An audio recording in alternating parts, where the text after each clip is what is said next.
ಚರಿತ್ರೆ ಮತ್ತೊಂದು ವಿಡಿಯೋಗೆ ನಿಮಗೆಲ್ಲ ಪ್ರೀತಿಯ ಸ್ವಾಗತ. ಒಂದು ಸ್ಮಾರ್ಟ್ಫೋನ್, ಅದರಲ್ಲೊಂದು ವಿಡಿಯೋ, ಕೆಲವೇ ನಿಮಿಷಗಳಲ್ಲಿ ಅದು ವೈರಲ್ ಆಗುತ್ತೆ. ಲಕ್ಷಾಂತರ ಜನ ನೋಡ್ತಾರೆ, ಕಾಮೆಂಟ್ ಮಾಡ್ತಾರೆ, ಜಡ್ಜ್ ಮಾಡ್ತಾರೆ. ಆದರೆ ಆ ಒಂದೇ ಒಂದು ವಿಡಿಯೋ ಒಬ್ಬ ವ್ಯಕ್ತಿಯ ಪ್ರಾಣವನ್ನೇ ತೆಗೆಯುತ್ತೆ ಅಂದ್ರೆ ನೀವು ನಂಬ್ತೀರಾ? ಕೇರಳದಲ್ಲಿ ಇಂಥದ್ದೇ ಒಂದು ಘಟನೆ ನಡೆದಿದೆ. ಬಸ್ನಲ್ಲಿ ನಡೆದ ಒಂದು ಘಟನೆ ಸೋಷಿಯಲ್ ಮೀಡಿಯಾದಲ್ಲಿ ದೊಡ್ಡ ಚರ್ಚೆ ಹುಟ್ಟುಹಾಕಿತು.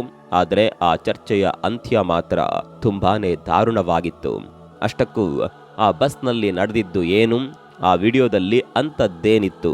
ದೀಪಕ್ ಅನ್ನುವ ವ್ಯಕ್ತಿ ಆತ್ಮಹತ್ಯೆ ಮಾಡ್ಕೊಳ್ಳೋದಕ್ಕೆ ಆ ವಿಡಿಯೋನೇ ಕಾರಣನಾ, ಅಥವಾ ಆ ವಿಡಿಯೋ ಹಿಂದಿರುವ ಸತ್ಯ ಬೇರೆನೇ ಇದೆಯಾ? ಇವತ್ತಿನ ಈ ವಿಡಿಯೋದಲ್ಲಿ ದಾರುಣ ಘಟನೆಯ ಕಂಪ್ಲೀಟ್ ಡೀಟೇಲ್ಸ್ ಹೇಳ್ತೀವಿ ನೋಡಿ.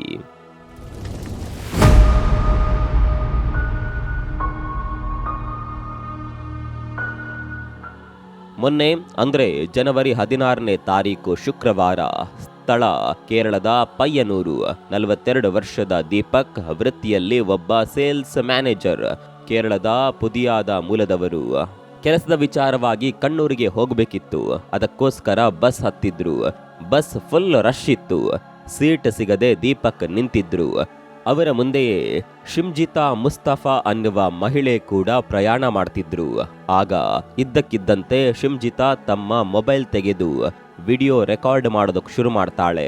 ಆ ವಿಡಿಯೋದಲ್ಲಿ ದೀಪಕ್ ಅವರ ಮುಖ ಸ್ಪಷ್ಟವಾಗಿ ಕಾಣ್ತಿತ್ತು. ವಿಡಿಯೋ ಅಪ್ಲೋಡ್ ಮಾಡುವಾಗ ಶಿಮ್ಜಿತಾ ಒಂದು ಗಂಭೀರ ಆರೋಪ ಮಾಡ್ತಾರೆ. ನನ್ನ ಹಿಂದಿರುವ ವ್ಯಕ್ತಿ ಅನುಚಿತವಾಗಿ ವರ್ತಿಸುತ್ತಿದ್ದಾರೆ, ಉದ್ದೇಶಪೂರ್ವಕವಾಗಿಯೇ ನನ್ನ ಮೈಗೆ ತಗುಲುತ್ತಿದ್ದಾರೆ ಅಂತ ಅದರಲ್ಲಿ ಬರೆದುಕೊಳ್ತಾರೆ. ವಿಡಿಯೋದಲ್ಲಿ ದೀಪಕ್ ಅವರ ಮೊಣಕೈ ಆ ಮಹಿಳೆಗೆ ಟಚ್ ಆಗೋದು ಕಾಣಿಸುತ್ತೆ. ಆದರೆ ಅದು ರಶ್ ಇದ್ದ ಕಾರಣಕ್ಕೆ ಆಕ್ಸಿಡೆಂಟಲ್ ಆಗಿ ಆಗಿದ್ದ ಅಥವಾ ಬೇಕಂತಲೇ ಮಾಡಿದ್ರ ಅನ್ನೋದು ಕ್ಲಿಯರ್ ಆಗಿ ಇರಲಿಲ್ಲ. ಆದರೆ ಸೋಷಿಯಲ್ ಮೀಡಿಯಾ ಕಾಯೋದಿಲ್ಲ ಅಲ್ವಾ? ವಿಡಿಯೋ ಅಪ್ಲೋಡ್ ಆಗಿದ್ದೇ ತಡ ಅದು ಬೆಂಕಿಯಂತೆ ಹರಡೋದಕ್ಕೆ ಶುರುವಾಯಿತು. ಕೆಲವೇ ಗಂಟೆಗಳಲ್ಲಿ ಆ ವಿಡಿಯೋಗೆ ಲಕ್ಷಾಂತರ ವ್ಯೂಸ್ ಬಂತು. ನೆಟ್ಟಿಗರು ಮುಗಿ ಬಿದ್ದು ದೀಪಕ್ ಅವರನ್ನ ಟ್ರೋಲ್ ಮಾಡೋದಕ್ಕೆ ಶುರು ಮಾಡಿದ್ರು. ಕೆಲವರು ಕಾಮುಕ ಅಂದ್ರು, ಇನ್ನು ಕೆಲವರು ಇಂಥವರಿಗೆ ತಕ್ಕ ಪಾಠ ಕಲಿಸಬೇಕು ಅಂತ ಕಾಮೆಂಟ್ ಮಾಡಿದ್ರು. ದೀಪಕ್ ಕೋಳಿಕೋಡ್ನ ಗೋವಿಂದಪುರಂನಲ್ಲಿ ತಮ್ಮ ತಂದೆ ತಾಯಿ ಜೊತೆ ವಾಸವಿದ್ರು. ತುಂಬಾ ಸಾಫ್ಟ್ ನೇಚರ್ ಮನುಷ್ಯ ಅಂತ ಅಕ್ಕಪಕ್ಕದವರು ಹೇಳ್ತಾರೆ. ಆದರೆ ಒಂದೇ ರಾತ್ರಿಯಲ್ಲಿ ಇಡೀ ಊರಿಗೆ ಅವರೊಬ್ಬ ಅಪರಾಧಿಯ ತರಹ ಕಾಣೋದಕ್ಕೆ ಶುರುವಾದ್ರು.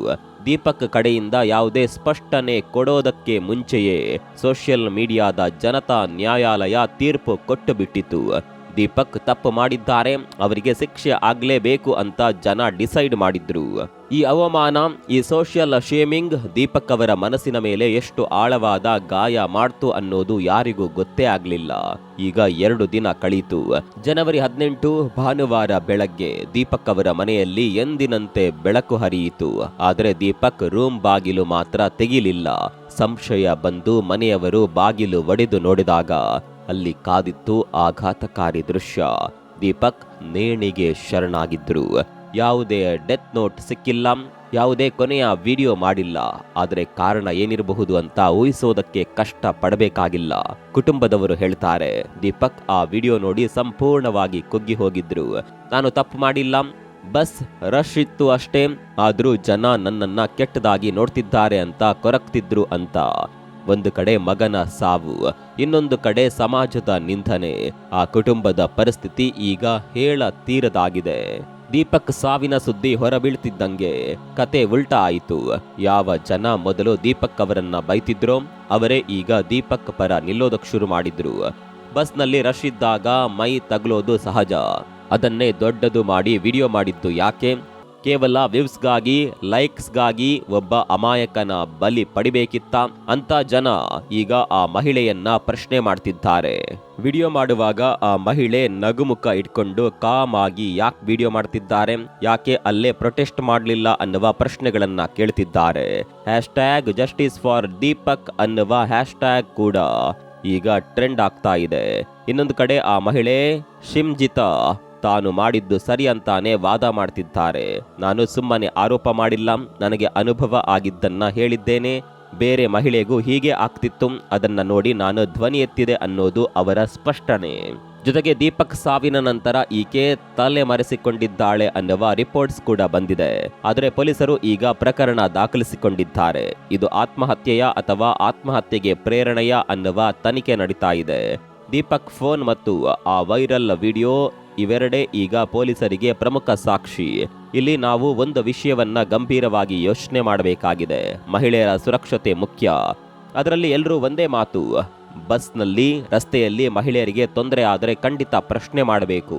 ಆದರೆ ಪ್ರಶ್ನೆ ಮಾಡುವ ಬರದಲ್ಲಿ ವಿಚಾರಣೆನೇ ಮಾಡದೆ ಒಬ್ಬ ವ್ಯಕ್ತಿಯನ್ನ ಸೋಷಿಯಲ್ ಮೀಡಿಯಾದಲ್ಲಿ ಅಪರಾಧಿ ಅಂತ ಘೋಷಣೆ ಮಾಡೋದು ಎಷ್ಟು ಸರಿ? ಒಂದು ವೇಳೆ ದೀಪಕ್ ತಪ್ಪು ಮಾಡದೇ ಇದ್ರೆ ಆ ರಶ್ ಬಸ್ನಲ್ಲಿ ಅದು ಕೇವಲ ಆಕ್ಸಿಡೆಂಟ್ ಆಗಿದ್ರೆ ದೀಪಕ್ ಅವರ ಪ್ರಾಣ ವಾಪಸ್ ತರೋದಕ್ಕಾಗುತ್ತಾ? ಇವತ್ತು ಕೈಯಲ್ಲಿರುವ ಮೊಬೈಲ್ ಕ್ಯಾಮೆರಾ ಒಂದು ಆಯುಧ ಆಗಿಬಿಟ್ಟಿದೆ. ಅದನ್ನ ರಕ್ಷಣೆಗೂ ಬಳಸಬಹುದು ಅಥವಾ ಬೇರೆಯವರ ತೇಜೋವಧೆಗೂ ಬಳಸಬಹುದು. ನಾವು ಯಾವ ರೀತಿ ಬಳಸ್ತೀವಿ ಅನ್ನೋದರ ಮೇಲೆ ಒಬ್ಬ ಮನುಷ್ಯನ ಬದುಕು ನಿರ್ಧಾರವಾಗುತ್ತೆ. ಇನ್ನು ಆ ವಿಡಿಯೋವನ್ನ ಸೂಕ್ಷ್ಮವಾಗಿ ಗಮನಿಸಿದ್ರೆ ಆ ಮಹಿಳೆಯೇ ದೀಪಕ್ ಹತ್ರ ಹೋಗಿ ತನ್ನ ದೇಹದ ಭಾಗವನ್ನ ಆತನಿಗೆ ಉಜ್ಜಿದಂತೆ ಮಾಡೋದು ಕಾಣಿಸುತ್ತೆ. ಇದನ್ನ ಕೂಡ ಸೋಷಿಯಲ್ ಮೀಡಿಯಾದಲ್ಲಿ ಈಗ ಜನ ಮಾತನಾಡೋದಕ್ಕೆ ಶುರು ಮಾಡಿದ್ದಾರೆ. ಈಕೆ ಕೇವಲ ವ್ಯೂಸ್ಗೋಸ್ಕರ, ಲೈಕ್ಸ್ಗೋಸ್ಕರ ಇಂತಹ ವಿಡಿಯೋ ಮಾಡಿದ್ದಾಳೆ ಅಂತ ಆ ಹುಡುಗಿಯ ಮೇಲೆ ಈಗ ಆರೋಪ ಹೊರಿಸ್ತಾ ಇದ್ದಾರೆ. ಹಿಂದೆ ದೀಪಕ್ಕನ್ನ ಕೊಕ್ಕಿದ ಜನಗಳೇ ಈಗ ದೀಪಕ್ ಪರವಾಗಿ ಮಾತಾಡೋದಕ್ಕೆ ಶುರು ಮಾಡಿದ್ದಾರೆ. ಆದರೆ ಈಗ ದೀಪಕ್ಕೆ ಇಲ್ಲ.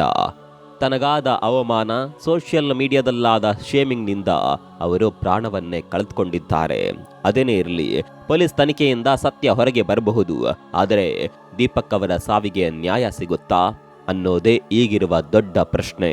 ಇನ್ನು ಇತ್ತೀಚಿನ ಕೆಲವೊಂದು ಸಂಗತಿಗಳನ್ನ ಗಮನಿಸಿದಾಗ ಮಹಿಳೆಯರಿಗಿಂತ ಹೆಚ್ಚು ದೌರ್ಜನ್ಯ ಪುರುಷರ ಮೇಲೆ ಆಗ್ತಾ ಇದೆ ಅಂತ ಜನ ಮಾತನಾಡಿಕೊಳ್ಳುತ್ತಾ ಇದ್ದಾರೆ.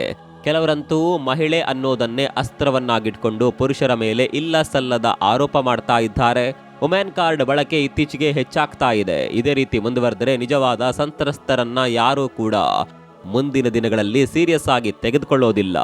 ಮುಂದಿನ ದಿನಗಳಲ್ಲಿ ಬಸ್ನಲ್ಲಿ ನಿಜವಾಗಿಯೂ ಗಂಡಸೊಬ್ಬ ಅನುಚಿತವಾಗಿ ವರ್ತನೆ ಮಾಡಿದ್ರು, ವ್ಯೂಸ್ಗೋಸ್ಕರ ಈ ರೀತಿ ನಾಟಕ ಮಾಡ್ತಾ ಇದ್ದಾಳೆ ಅಂತ ಜನ ಮಾತನಾಡುವ ಸಂದರ್ಭ ಬರಬಹುದು. ಹೀಗಾಗಿ ಇಂತಹ ಘಟನೆಗಳು ನಡೆದಾಗ ಸರಿಯಾದ ಶಿಕ್ಷೆಗಳು ಕೂಡ ಆಗಬೇಕಾಗಿದೆ. ಹೋದ ಜೀವವಂತೂ ಮರಳಿ ವಾಪಸ್ ಬರೋದಿಲ್ಲ. ಆದರೆ ಮುಂದೆ ಇಂತಹ ಘಟನೆಗಳು ಮರುಕಳಿಸಬಾರದು. ಆ ರೀತಿಯ ನ್ಯಾಯ ಈ ಪ್ರಕರಣದಲ್ಲಿ ಸಿಗಬೇಕು ಅಂತ ಜನ ಒತ್ತಾಯ ಮಾಡ್ತಾ ಇದ್ದಾರೆ. ಈ ಘಟನೆ ನಮಗೆಲ್ಲರಿಗೂ ಒಂದು ಎಚ್ಚರಿಕೆಯ ಗಂಟೆ. ಯಾವುದೇ ವಿಡಿಯೋ ನೋಡಿದ ತಕ್ಷಣ ಜಡ್ಜ್ಮೆಂಟ್ ಕೊಡೋದಕ್ಕೆ ಹೋಗಬೇಡಿ. ನಿಮ್ಮ ಒಂದು ಶೇರ್, ನಿಮ್ಮ ಒಂದು ಕಾಮೆಂಟ್ ಇನ್ನೊಬ್ಬರ ಪ್ರಾಣಕ್ಕೆ ಕುತ್ತು ತರಬಹುದು. ಈ ಘಟನೆ ಬಗ್ಗೆ ನಿಮ್ಗೇನನ್ಸುತ್ತೆ? ದೀಪಕ್ ಸಾವಿಗೆ ಹೊಣೆ ಯಾರು? ನಿಮ್ಮ ಅಭಿಪ್ರಾಯವನ್ನ ಕಾಮೆಂಟ್ ಬಾಕ್ಸ್ನಲ್ಲಿ ತಿಳಿಸಿ. ಮತ್ತೊಂದು ವಿಡಿಯೋದಲ್ಲಿ ಸಿಗೋಣ. ಅಲ್ಲಿವರೆಗೂ ನಮಸ್ಕಾರ.